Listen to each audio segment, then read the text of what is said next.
Cette semaine, il y avait Juste pour rire, tu sais, cette année, ils ont sorti plein de shows, genre le show des professeurs. Fait que là, c'est des retraités. Là, des retraités. Puis dans l'article des retraités, il y en avait un vieux monsieur qui a dit « Moi, j'aime pas ça, les shows d'humour. » Tu sais, il commence, la raison pourquoi il fait le show, c'est parce qu'il aime pas les shows d'humour. Puis il fait « Moi, je faisais rire le monde à job avec mes jokes. » Pis t'es comme, OK. Fait que clairement, toi, Lucien de 71 ans, tu vas réinventer tout. T'es le game changer qu'on attendait. C'est comme quand t'es pas vraiment beau, pis là, tu fais semblant que tout le monde te trouve beau. Là. Je vais y aller à l'inverse, me dire que je suis un assis d'Adonis, même si c'est pas vrai. S'il y aura une espèce de dichotomie, le monde va capoter. Mais 71 ans, il est peut-être juste sénile aussi. C'était le monsieur, en plus, ce que j'aimais, c'était le mononcle de Luc de la Rochelière. OK. Puis il commençait, mettons, c'est marqué, on va dire Lucien de la Rochelière, puis il dit « Oui, je suis mon oncle de Luc, comme vous pensez. » Puis là, j'étais comme « c'est réglé. Ah ouais, c'est vrai, Luc de la Rochelière. » Tu sais, c'est pas un nom que, tu sais, t'entends 20 fois par jour. C'est-tu l'oncle de Luc? Mais Luc, calcule ça, il a fait calice. Mon esti de mon oncle désagréable. Mon oncle qui se passe drôle, là. Qui vient jamais voir les shows parce qu'il fait « Moi, j'aime pas ça, la musique en spectacle. » Mais ça a été un... Moi, je fais des chansons à job pis les gars chantent avec moi. Au dîner, on sort la guide. C'est moi qui ai tout appris. Mais si ça avait été un roast à Luc de la Rochelière, là, ça aurait été drôle. Ah ouais. Bon, avec des référents calissement précis, mais tu sais, il aurait dit comment cette tune-là a été écrite, pis ça, pis il y avait eu du fact, peut-être. Mais sinon, pourquoi tu le précises? On s'en contre-torche un peu. Mais je pense, tu sais, quand c'est dans ta famille, tu penses tout le temps que la personne est crissement plus connue qu'ils sont. Tu sais, comme moi, mon cousin, pas mon cousin qui est mort, là, mais c'est le cousin à ma mère, c'est Gilles Parent. Okay. Tu sais, le gars de radio là, à Québec là, qui travaille plus vu que elle est mains baladeuses apparemment, là, mais ou je sais pas si elle a les mains baladeuses, mais en tout cas. Oui, non, je pense que c'est pas mal mais, moi, quand j'ai commencé à faire de l'humour, ma mère, elle me disait tout le temps, si t'as de la misère, tu leur diras, t'es le cousin à Gilles Parent. J'étais comme, ça va m'aider comment ça? Gilles Parent, tabarnak! C'était à Québec.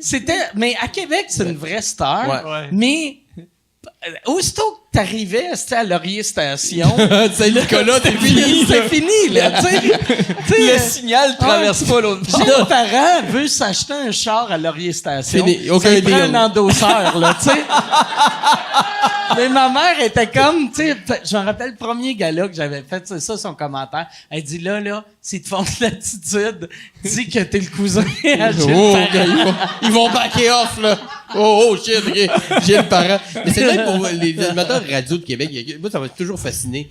C'est vraiment des kings à Québec. Ah ouais, vraiment. À Québec. Mais effectivement, dès que t'es au Ashton à Saint-Nicolas, c'est terminé. Mais il y a quelque chose qui se passe là, il y a un microclimat de radio à Québec que j'ai jamais expliqué. C'est que toutes les vedettes télé à Québec, à part, mettons, le monde des nouvelles locales. Là, mais toutes les vedettes de la télé, c'est tout du monde de Montréal, mais la radio, c'est local. C'est la seule chose qui est locale. Tu sais, comme dans le temps, Mario Grenier à Québec, là, c'était un dieu, là. Tu sais, les lundis, il disait à Chic, hey, venez, on va voir Dominique et Martin au lundi juste pour rire, que, tu sais, il était pas connu encore. C'était sold out tout de suite. Même affaire, moi, quand j'y allais, c'était vraiment, j'essayais de décrire au monde de Montréal. C'est dur d'expliquer ça. Tu sais, j'étais comme, c'était à peu près en même temps que Brathwaite, c'est le dieu de Montréal. Puis j'étais comme, il est comme Brathwaite, mais 2 fois plus gros.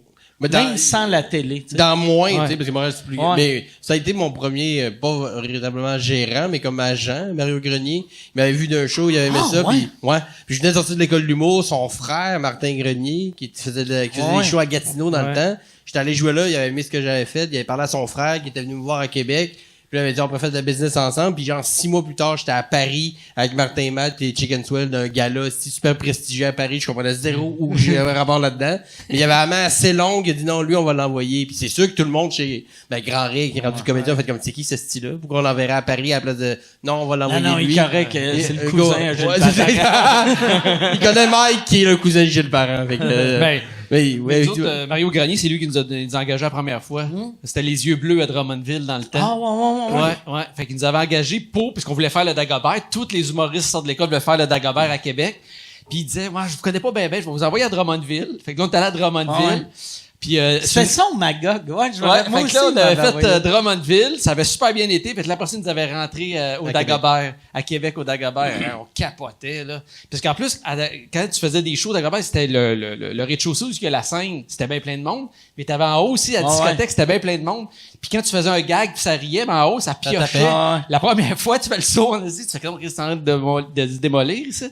Mais je capotais, vraiment, là. Puis après ça, on est allé pendant des années, mais dans ce temps-là, il y avait juste 3 places pour faire des shows quand on a commencé. Ouais, t'avais les yeux bleus, t'avais eux autres, t'avais les lundis stand-up à Montréal. Ouais, puis t'avais le Dog. T'avais le Dog, puis t'avais une fois de temps en temps à Gatineau. Il y en avait un qui ouvrait pendant 2-3 mois. Ou à Sherbrooke, tu sais, ça t'a fait le Rolling Stone, c'était les genre Saint-Laz, c'est arrivé plus tard, ça, Saint-Lazare. Saint-Laz, c'est arrivé en 2000, en 96, à peu près. Ouais, un peu plus tard. Ouais, un peu après. Ouais. Parce qu'après ça, moi, quand j'ai commencé en 2007, il y avait déjà une coupe de bar, mais de là, moi, je vais de l'école 2008 à 2010, de là à maintenant, c'est absurde, là. Là, tu peux jouer 6 fois dans le même soir, t'as pas fait le tour, là. Dans le temps, c'était... Par mois, t'as trouvé. Impossible. Tu sais, moi, la seule manière, je suis devenu à l'aise sur un stage, c'est vu que j'animais toutes les villes. Il y avait Snappy qui faisait des soirées d'humour, puis je faisais tous les shows à Snappy. Puis, mais, tu sais, c'était des shows que ça t'a fait 2 mois, ça se faisait canceller. Mais je m'en crissais vu que je me disais, ça me prend de l'expérience de scène. Mais, tu sais, à cette heure, quelqu'un qui veut de l'expérience de scène, dans une semaine, tu peux jouer plus que j'ai joué dans les années 90. Mais nous autres, dans un mois, on faisait, mettons, le DAG, de Drummondville, Sherbrooke, puis, mettons, Gatineau. Puis après ça, on crevait de fin 2 mois. Parce qu'il y avait plus de place, on avait déjà passé. Fait qu'ils nous reprenaient pas. Ils disaient, non, on va prendre d'autres mondes, là. Fait que ça, on attendait qu'il y ait d'autres places. C'est fou. Ouais, c'était weird. Dans le temps, je pense que, là, tu sais, on sonne, tu sais, on est bonhomme, là. Dans mon temps, là. Mais dans le temps, on était headliner, mais, puis on vendait du ticket, mais on était pauvre vu que on pouvait pas jouer dans le bar. Non, c'est ça. Fait que t'allais au DAG, t'étais payé genre 2-3 000 cash. Fait que t'étais comme, Chris, c'est bien payant, tabarnak. J'ai 3 000 piastres pour 1 heure, mais, Chris, je retravaille l'année prochaine. Tu sais, il y avait André, comment il s'appelle? André, c'est-tu André Gauthier? André Gauthier, qui avait été booké dans le temps. Lui, en plus, tu sais, nous autres, on faisait du bar. Mais André Gauthier, il faisait aucun bar. Puis il avait été booké sur Piment Fort, puis là, il était devenu régulier. Piment Fort payait 3 000 par semaine. Il le prenait 4 fois dans l'année. Puis là, il m'avait dit, yes, cette année, je vais faire 12 300 pièces. Là, il a fait un 300 pièces dans un bar quelque part. Ça veut dire qu'il a fait un show à 300 pièces puis 12 000 de Piment Fort. J'étais comme tabarnak. Puis il passe à la TV. Puis tu sais, vu qu'il passait à la TV dans les années qu'il y avait 1,5 million qui regardait Piment Fort, il arrêtait dans la rue signer des autographes. Il allait au dépanneur acheter du RC Cola, vu qu'il n'y a pas les moyens de payer un Pepsi Diète, puis il signait des autographes. Tu sais, il y a de quoi de triste. De quoi de triste de prendre une photo quand, tu sais, quand, Ça change.